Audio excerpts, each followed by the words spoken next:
자, 우리가 붙잡을 언약의 말씀의 제목은 세 종류의 사람이라는 제목입니다. 먼저 서론인데요. 여호와 하나님께서는 사람을 쓰실 때 얼마나 잘났냐, 외모, 또 이 외모는 겉모양이죠. 얼마나 가졌냐, 소유, 그리고 사회적인 배경, 직업, 학력, 심지어는요, 인격 수준까지도 중요하게 보지 않으십니다.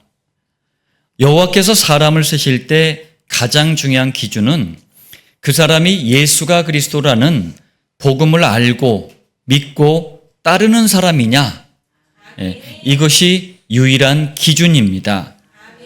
종교는 이 반대예요. 종교는 하나님이 중요하게 보지 않는 것들을 중요하게 보죠. 자, 첫 번째입니다. 그러면 성경의 근거를 한번 보겠습니다. 아니, 참 이런 사람이 참 드문데 자기만 살자고 자기 부인을요 2번이나 팔아먹으려고 시도한 사람이 있어요. 좀 못났죠? 그분이 아브라함입니다. 그런데 복음 때문에 예수님을 그리스도로 믿는 믿음의 조상이 되었어요. 자, 또 형 에서를 속이고 장자권을 가로챘습니다. 장자권이 맏아들에게만 주어지는 굉장한 축복이거든요. 뭐든지 2배를 더 받아요. 자, 이것 때문에 가정에 큰 불화가 일어났어요. 이런 야곱도 복음 때문에 이스라엘이라는 새로운 이름을 얻었어요. 또 야곱을 통해 나온 12아들은 훗날 어떻게 되죠? 이스라엘 12지파가 됩니다. 굉장한 축복이에요. 자, 그리고 충성스러운 신하 우리아예요. 우리아가 아니라 우리아. 그런데 이 신하를 죽음으로 몰아놓은 이건 살인자예요. 다윗도 복음 때문에 예수가 그리스도라는 복음을 가진 전무후무한 왕, 전에도 없었고 후에도 없을 최고의 왕으로 쓰임을 받게 됩니다. 또 이번에는 몸을 파는 창녀였어요. 기생 라합. 성경이라서 조금 이게 점잖하게 써놨는데 히브리어 원어를 보면은 이게 창녀예요. 매춘을 하는 기생 라합.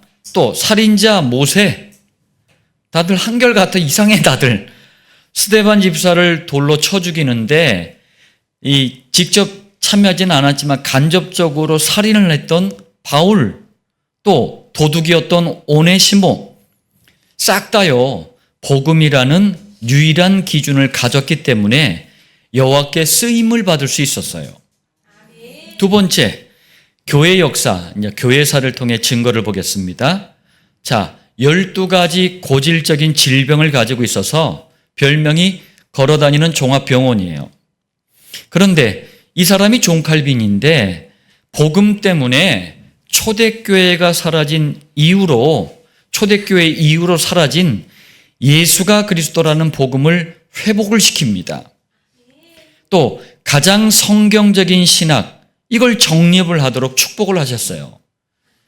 요즘 신학이 타락을 해서 그렇지 이 존 칼빈 이후로 신학은요 굉장히 성경적이었어요.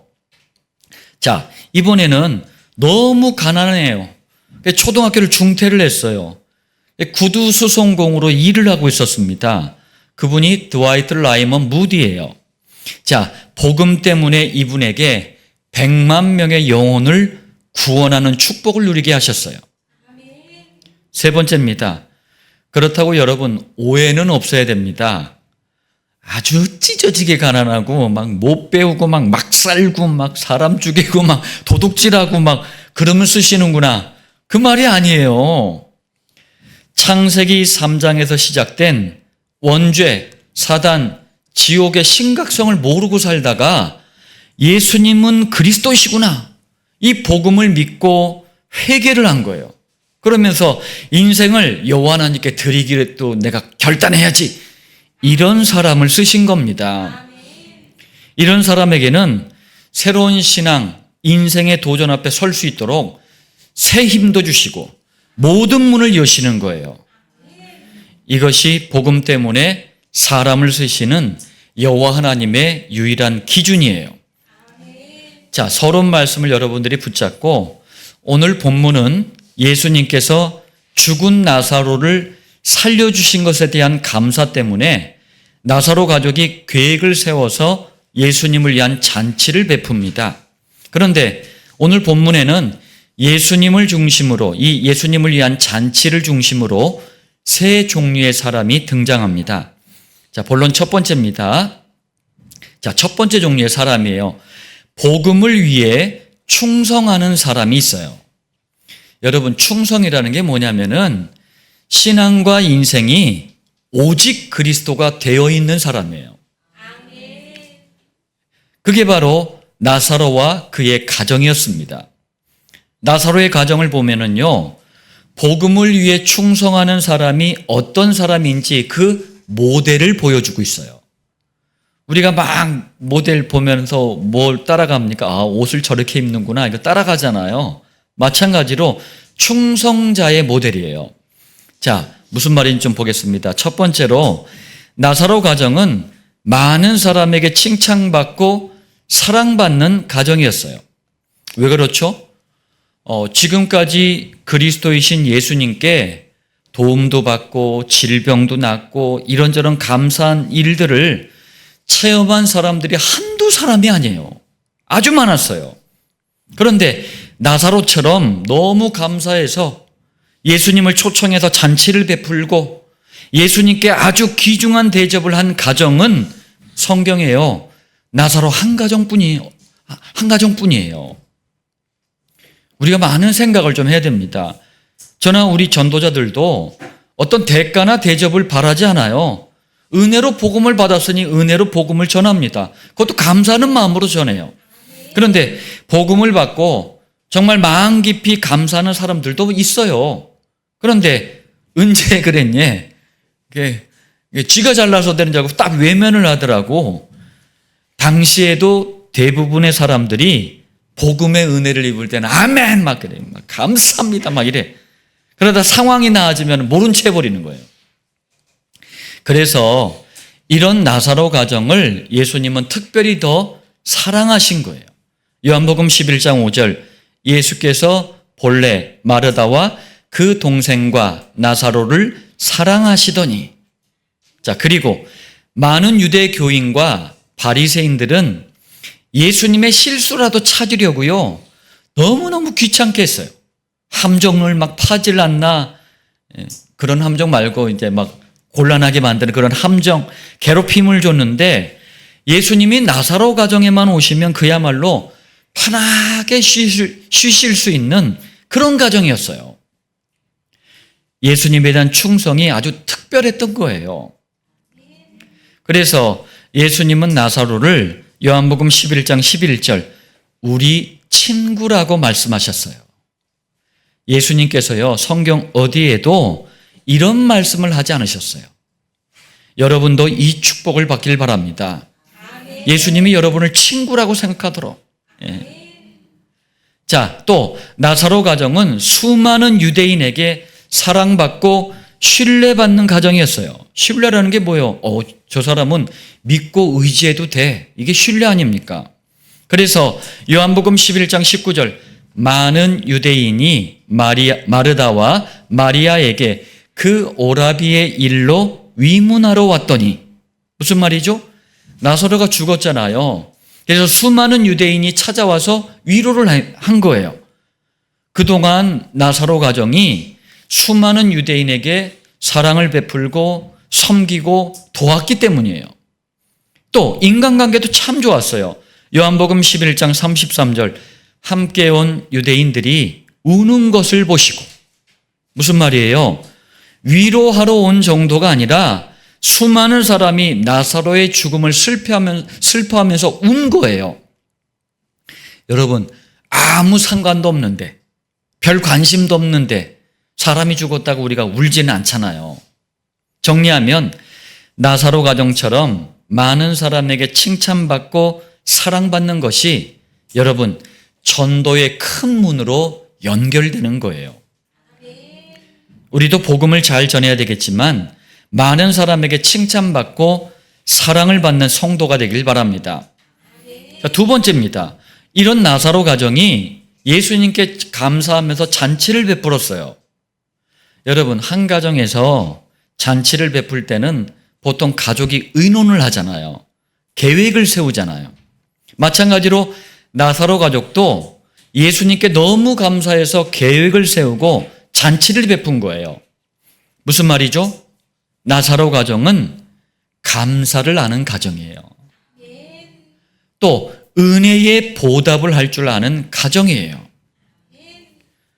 이 사람들 중에는 감사할 줄도 모르고 베풀 줄도 모르는 사람들이 있어요.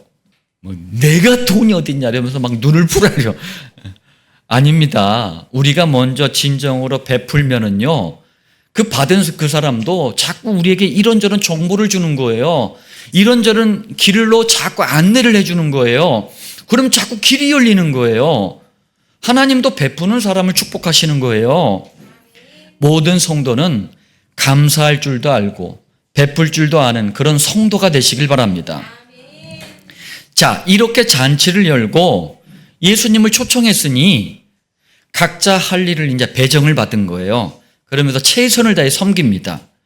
마르다는 초청한 손님들이 많으니까 음식을 준비하고 있었고, 죽었다 살아난 나사로는 예수님을 맞이하고 오는 손님들을 맞이하는 역할을 한 거예요. 그리고 요한복음 12장 3절, 마리아는 지극히 비싼 향유라는 게요, 향기가 나는 기름이에요. 왜 우리 이렇게 마사지 이렇게 받을 때 보면 이렇게 향기가 나는 걸, 오일을 이런 걸 해주잖아요. 그게 향유예요. 자, 곧 순전한 나드라는 게 그때 향유 이름이었는데 인도에서 이걸 만들어내거든요. 당시 이제 페르시아 지역에서 많이 사용된 고급스러운 향유예요. 자, 이걸 한 근을 가져다가 예수의 발에 붓고 자기 머리털로 그의 발을 닦으니 고급 향유로 예수님의 발을 닦았대요. 그런데 나드 향유 옥합을 예수님께 부은 위치가요, 성경마다 조금씩 달라요. 마가복음 14장 3절, 또 마태복음 26장 6절 7절에는요 이게 똑같은 내용이에요. 예수님께 나병을 치유받은 사람이 있었는데 그 사람 이름이 시몬이에요.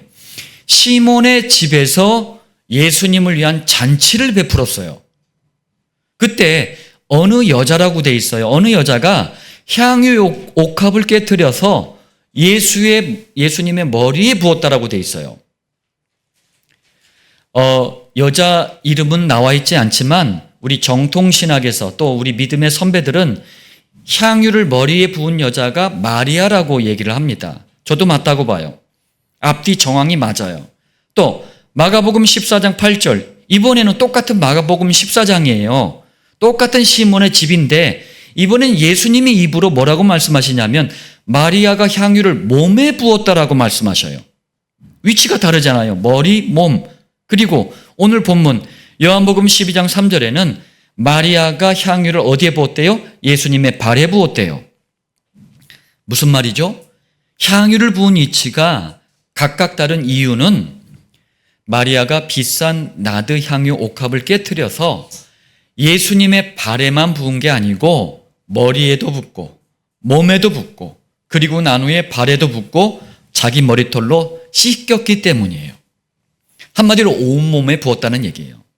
또 요한복음 12장 1절 2절, 우리 아까 교독했지만 예수께서 베다니에 이르시니, 그러면서 마지막에 거기서 예수를 위하여 잔치할세라고 돼 있어요. 예수님을 위해 잔치를 열었던 베단이라는 동네는 작은 마을이에요. 그러다 보니까 시족 중심으로 같은 성씨를 가진 사람들 중심으로 모여 사는 그런 마을이에요. 그리고 예수님께 나병을 치유받은 시몬이라는 사람, 아까 시몬의 집이라 그랬잖아요. 시몬이라는 사람과 죽었다 살아난 이 나사로는 친인척 관계였을 거라고 추측을 하는 거예요. 상당히 합리적인 추측이에요. 그래서 정확히 얘기하자면 시몬의 집에서 나사로 가정이 함께 예수님을 위해서 잔치를 연 거예요. 더 중요한 것은요, 이게 아닙니다. 마리아가 잔치의 주인공이신 예수님께 어떻게 했습니까? 향유를 부었어요. 이 사건은 예수님은 구약 성경에 예언된 기름 부음 받은 자 메시아 그리스도이십니다 라는 신앙 고백이에요. 그리고 사람이 죽으면 전에 우리 나사로 죽음 봤을 때 이제 우리가 말씀드렸지만 금방 시체가 이제 부패가 되기 때문에 시신에게 향유를 부어요. 이제 냄새가 향이 좋은 향유를 부어가지고 그 냄새를 좀 이렇게 차단을 하는 거거든요. 자, 이 시신을 향해 향유를 붓고 닦고 잘 정돈하고 장례를 치르는 거란 말이에요. 이게. 그런데 이건 뭡니까? 장차 구원을 위해서 메시아 그리스도께서 십자가에 죽으실 거다. 이걸 준비하는 행위예요. 한마디로 인류 구원을 위한 그리스도의 십자가의 죽으심과 부활을 준비하는 거예요, 이게. 정리하면 마리아와 그 가족은 예수님을 위해 잔치를 베푼 정도가 아니라 예수님이 구약에 예언된 그리스도이시다. 그리고 그리스도의 십자가의 죽으심과 부활을 이걸 생각하면서 엄청나게 비싼 향유를 보관을 해오다가 부어드린 거예요. 예수님은 나사로 가정처럼 그리스도를 위해 충성하는 사람을 칭찬하고 사랑하시는 겁니다. 우리도 그리스도의 복음으로 수많은 사람을 살리기 위해서 충성하는 성도가 되길 바랍니다. 자, 그리고 시몬의 집에서 나사로 가정이 함께 예수님을 위해서 잔치를 베푼 또 다른 이유가 있었어요. 지금 나병은 옛날에 문둥병이라 그랬어요. 불치병이었어요.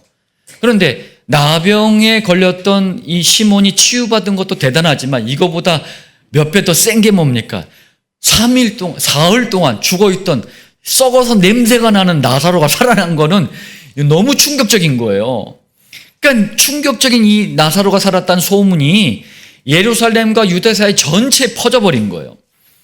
이러면 어떻게 됩니까? 진짜인지 가짜인지 확인을 하고 싶어하는 사람들이 너무 많았던 거예요. 그래서 나사로 가정이 그래, 아예 잔치를 크게 베풀자. 그리고 여기에 잔치의 주인공 예수님을 딱 모셔온 거예요. 그리고 예수님 옆에 자기가 딱 앉아 있는 거예요. 봐라. 왜 그러냐면 우리 대한민국 사람도 좀 그런 경향이 많은데 이스라엘 사람들, 유대인들도 그런 경향이 많아요. 의심이 많아요. 굉장히 의심이 많아요. 의심이 많은 유대인들을 믿게 하는 확실한 방법인 거예요, 이게. 그리고 수많은 유대인이 모인 자리에서 마리아는 어떻게 합니까? 나드 향유 옥합을 깨트려서 예수님의 머리서부터 발끝까지 온몸에 부어버려요. 무슨 얘기입니까? 예수님이 바로 구약에 예언된 기름 부음 받은 자 메시아 그리스도다. 못을 딱 박아버려요. 지금 나사로 가정이 잔치의 주인공이신 예수님을 중심에 두고 요즘 말로 큰 이벤트를 벌인 거예요. 제가 생각했을 때 아마도 교회들이 이걸 뺏겨가지고 전도 축제를 만드나 봐요. 근데 안타까운 건 전도 축제라고 해놓고 가장 중요한 잔치의 주인공이 누구예요? 예수님이에요. 예수님 없는 가짜 전도 축제가 너무 많은 것 같아. 자, 한마디로 가정을 최고의 현장이 뭡니까? 전도의 현장으로 만들어버린 거예요. 그리고 그 결과가 이렇습니다. 요한복음 12장 11절 나사로 때문에 많은 유대인이 가서 예수를 믿음이러라. 자기 자신의 그 물질을 가지고 예수님께는 영광이 되고 수많은 사람들은 구원받게 하고 이러니 나사로 가정은요 하나님의 특별한 은총, 은혜, 축복을 받을 수밖에 없는 거예요. 우리도 이 정도의 지혜, 이 정도의 헌신은 드릴 줄 아는 성도가 되시길 바랍니다. 자, 본론 두 번째입니다. 복음을 막는 방해꾼도 있어요.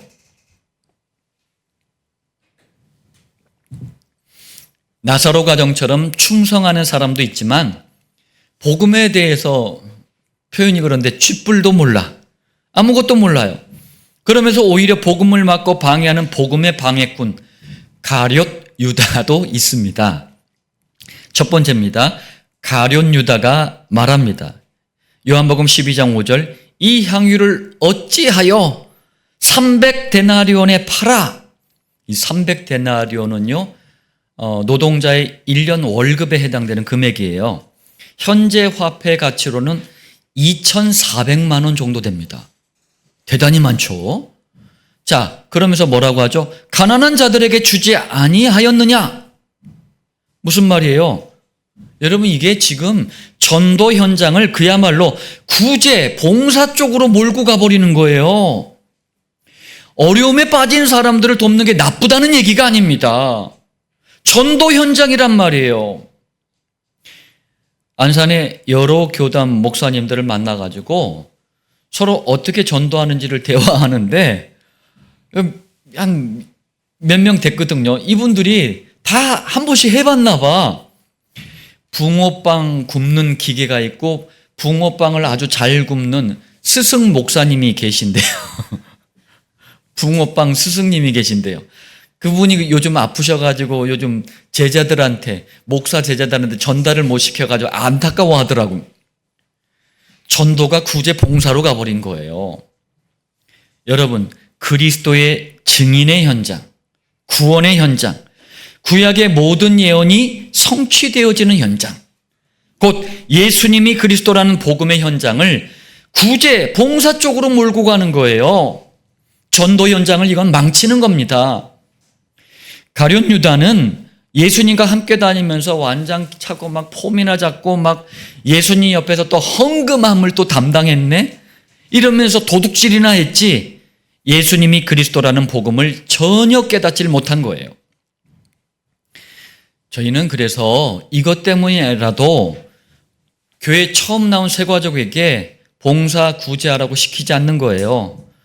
막 교회들 보면은 막 새가족들한테 헌신 봉사하라고 막 주차 정리시키고 막 헌금위원 시키고 방송실에 막 처박아 두고 막 등등등 이런 것을 한단 말이에요. 우리는 이걸 못하게 하는 거예요. 왜요? 복음도 모르는 사람한테 이렇게 만들면 가룟 유다처럼 돼버리는 거예요. 복음부터 똑바로 심어줘야 되는 거예요. 자, 예수님을 어쩌다가 한 번씩 보는 게 나사로 가정이었어요. 그런데도 예수님을 그리스도로 알고 향유를 준비해가지고 붓기까지 했잖아요. 그런데 반대로 예수님과 늘 같이 다녔던 가룟 유다는 밝히는 게 돈밖에 없어요.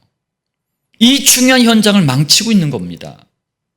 그런데 안타까운 일은 지금도 교회 안에서요, 가룟 유다처럼 비슷한 주장을 하잖아요. 그럼 교인들이 박수를 쳐. 네, 맞다구만. 예수님이 그리스도라는 복음을 못 깨달은 사람들은 가룟 유다의 말이 맞다고 생각을 해요. 뭐 예수가 그리스도야, 그게 중요하냐? 네? 그런 말 하지 말고 우리가 지금 구제하고 봉사의 복을 받지. 이럽니다. 자, 두 번째예요. 그런데 이런 가룟 유다의 진짜 정체에 대해서 말씀합니다. 요한복음 12장 6절, 그는 도둑이라 돈꾀를 맡고 거기 넘는 것을 훔쳐감이라. 돈꾀를 맡아보면서 살금살금 돈을 훔쳐가는 이 재미가 쏠쏠해요. 다시 말하면 복음과 전도를 위한 수많은 하나님의 일을 이루어낼 수 있는 그 재정을 바닥내는 존재였던 거예요. 여러분, 오늘날도 똑같습니다. 교회가요, 헌금을 허투루 쓰면 안 돼요. 복음과 전도를 위해서, 전도자들을 위해서 쓰는 거예요. 봉사하고 구제하면서 자꾸 이상한 짓 하면서 막 프로그램 만들고, 그게 바로 재정을 바닥내는 도둑과 같은 행위예요. 또 가룟 유다의 진정한 관심은 돈밖에 없는 거예요. 그러니 비싼 향유를 부음받은 예수님이 너무 못마땅한 거예요. 그래서 오늘 이 가룟 유다가 말할 때 예수님이 옆에 있는데도 일부러 들으라고 말을 한 거예요. 말이야, 당신 말이야, 지금 그 비싼 기름으로 오일 마사지나 하고 있냐? 그럼 되겠냐? 이렇게 얘기한 거예요, 지금. 가룟 유다는 복음을 막고 방해하는 복음의 방해꾼이에요. 그래서 우리도 주의해야 됩니다. 여러분, 복음이 희미하잖아요. 그러면 하나님의 계획을 잘 몰라요. 그래서 자기 딴에는 좋은 일을 한다고 좋은 생각이라고 막 이렇게 말도 하고 그래요. 그런데 그게 예수님하고도 안 맞고 교회 방향하고도 안 맞고 그런 자리에 설 수 있다니까요. 복음을 막는 복음의 방해꾼이 되지 말고 나사로 가정과 같은 충성된 성도가 되시길 바랍니다. 자, 우리 본론 세 번째입니다. 이번에는 복음의 원수도 있어요. 하여튼 많네. 본문에는 복음의 원수인 대제사장들, 바리새인들, 서기관들, 곧 산헤드린 공회원들의 음모가 나옵니다. 음모가 아주 악한 꾀죠. 자, 첫 번째입니다. 대제사장들은 위기의식을 가졌어요. 그렇기 때문에 음모를 꾸몄어요. 왜요? 수많은 유대인이 점점 예수님을 그리스도로 믿게 돼버렸어요. 이러니 대제사장들은 교권, 이 종교화된 교회 권력 아닙니까? 이걸 상실할 위기에 빠진 거예요. 권력, 명예, 물질, 이게 산헤드린 공회라는 이 교권 속에 싹 다 있었는데 다 사라지게 생긴 거예요. 그런데 이런 예수님을 그냥 놔둬도 큰 문제인데 나사로 가정이 초청을 해가지고 잔치를 베푼 거예요. 그러니까 또 예수님을 위한 잔치에 수많은 유대인이 또 모였네. 큰 무리가 모인 거예요. 그때 나사로 가정은 막 입에 다 막 맛있는 음식을 넣어버리네. 그러니까 몸과 마음이 다 열려버리네. 여기에다 대고 마리아는 구약에 예언된 그리스도가 맞다는 증거로 향유 옥합을 부어가지고 그냥 부어드리네. 이러니 진짜 큰일 난 거예요. 그래서 요한복음 12장 10절 대제사장들이 나사로까지 죽이기로 모의하니, 모의하다는 얘기가 뭡니까? 음모를 꾸민다는 얘기예요. 이제는 나사로까지 죽이기로 결정을 해버린 거예요. 두 번째, 우리가 복음의 원수들을 보면서 기억을 해야 됩니다. 복음을 알지도 믿지도 깨닫지도 못하면서 기득권을 가지고 있든지 뭔가를 딱 가지고 있잖아요. 그럼 못하는 짓이 없어요. 이런 사람들은 복음의 영광이고 하나님의 영광이고 상관없어요. 딱 관심은 하나예요. 자기의 기득권이 조금이라도 손해를 본다면 교회를요, 한 개든 만 개든 다 깨버려요. 그야말로 마귀의 자녀들이에요. 우리 종교화된 교회들이 지금 싸우고 있는 게 다 이것 때문인 거예요. 결국은 교회를 위한다, 하나님을 위한다, 거짓말하지 말라 그래요. 다 자기 기득권 지키려고 그러는 거예요. 그러니 훗날 유대교인들, 대제사장들, 바리새인들, 이 산헤드린 공회원들은 처참하게 망해버립니다. 우리도 어떤 일이 있어도 우리의 기득권을 지키려고 또 사소한 이익 때문에 복음의 원수가 되는 그런 일은 절대로 하지 말아야 돼요. 자, 우리 이 말씀들을 좀 마음에 담고 결론입니다. 하나님의 말씀은 21세기를 살아가는 우리에게 교훈이에요. 교훈이라는 게 초등학교, 중학교, 고등학교, 학교에서 학원에서 가르치는 그런 교훈이 아니에요. 똑같은 말이 본보기입니다. 거울이에요. 말씀으로 우리 자신을 끊임없이 점검하라는 얘기예요. 관리하라는 얘기입니다. 갱신하라는 거예요. 새롭게 자꾸 고쳐나가야 돼요. 다시 말하면 첫 번째입니다. 오늘 본문을 통해 세 종류의 사람을 볼 수 있어요. 첫 번째는 예수님이 그리스도라는 복음을 믿고 충성한 나사로 가정의 신앙 행적을 볼 수 있습니다. 행적이라는 건 발걸음, 발자취예요. 여러분과 저는 이런 발자취 행적을 남겨야 될 줄 믿습니다. 제가 어렸을 때 저희 부모님이 제가 항상 못마땅했던 게 있어요. 꼭 좋은 게, 오해는 하지 말고 들으세요. 좋은 게 있으면은 우리 줘야 되는데 목사님한테 갖다 드려. 아니, 월급을 타와가지고 우리한테 쓰면 좋겠는데 다 또 교회에다 갖다 바쳐. 제가 교회 그거에 대해서 되게 시험에 들었어요. 뭐 좋은 게 있으면 우리한테 줘야지 왜 저기 갖다 바치나. 그런데 그 충성 덕에 하나님께서는 저를 전도자로, 그것도 예수님을 그리스도로 신앙하는 전도자로 세워주셨어요. 그리스도를 향한, 교회를 향한 충성은요, 후대까지 복을 받게 합니다. 또 전혀 메시아의 비밀을 깨닫지 못하면서 예수님을 따라다니고 심지어는 사도까지 했어요. 또 결정적일 때마다 복음을 막고 방해하는 복음의 방해꾼이 있었습니다. 가룟 유다예요. 그리고 세 번째로 복음의 원수인 산헤드린 공회원들의 모습도 볼 수 있습니다. 자, 두 번째예요. 만약에 우리도 복음을 잘 못 깨달으면 나 자신도 모르는 사이에 가룟 유다의 자리에 설 수도 있고 산헤드린 공회원 자리에 설 수도 있어요. 그러니 정말 정신을 똑바로 차려야 돼요. 나사로 가정처럼 충성된 자리에 서는 사람이 되시길 바랍니다. 이것 때문에 우리가 복음으로 날마다 무장할 수 있도록 복음만 선포되는 강단 말씀에 집중하는 거예요. 복음을 각인뿌리 체질로 만드는 1310, 131 정시 강단 기도에 성공하는 겁니다. 이 두 가지를 지속하면 성령님이 주시는 응답과 증거를 가지고 기도로 하는 전도 목장, 그리고 현장에 실제로 목장을 여는 전도 문화를 만들어갈 수 있어요. 저희 희명이가 늦은 시간에 이제 귀가를 하려고 버스를 기다리고 있는데 웬 여자가 다가와가지고 말을 걸더래요. 딱 눈치를 딱 챘어요. 이단이구나. 눈치를 딱 챘는데 대순진리의 여자가 이제 전도를 하려고, 소위 전도를 하려고 희명이한테 말을 건 거예요. 근데 희명이 요즘 과제가 있는데 이단 사입에 대해서 요즘 연구를 해야 되거든요.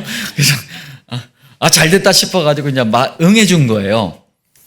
보통 사람들은 이제 이 대순진리 많이 우리 만나잖아요. 그럼 됐어요 하고 이제 하는데 궁금하니까 대응을 한 거예요. 처음에 그러더래요. 얼굴이 너무 좋아 보인대요. 맞아요. 저는 너무 행복해요. 이렇게 얘기를 했대요. 그랬더니 그래도 뭐 고민 없으세요? 고민 없어요. 저 너무 행복해요. 그렇게 얘기를 했대요. 그러니까 갑자기 동공에 지진이 나면서 이제 당황하셨어요? 하면서 이제 말을 이제 잘 더듬었나 봐요. 그러더니만 다 조상님들이 보살펴 주셔서 운이 좋은 거라고 얘기를 했대요. 그렇게 말하면서 제사 지내게 만들거든요. 돈 뜯어내고 막. 그래서 얘기했대요. 저는 운을 믿지 않아요. 그런데 행복해요.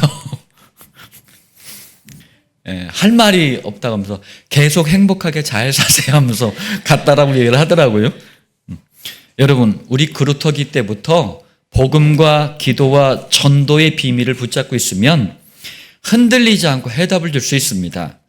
이런 전도 문화를 자꾸 만들어 가야 돼요. 오늘 세 종류의 사람, 어떤 사람이 우리에게 진정한 응답이고 축복인지 여러분 당대와 후대를 두고 이 말씀의 성취를 나사로 가정과 같은 응답을 누리시길 살아계신 주 예수님의 이름으로 축원드립니다.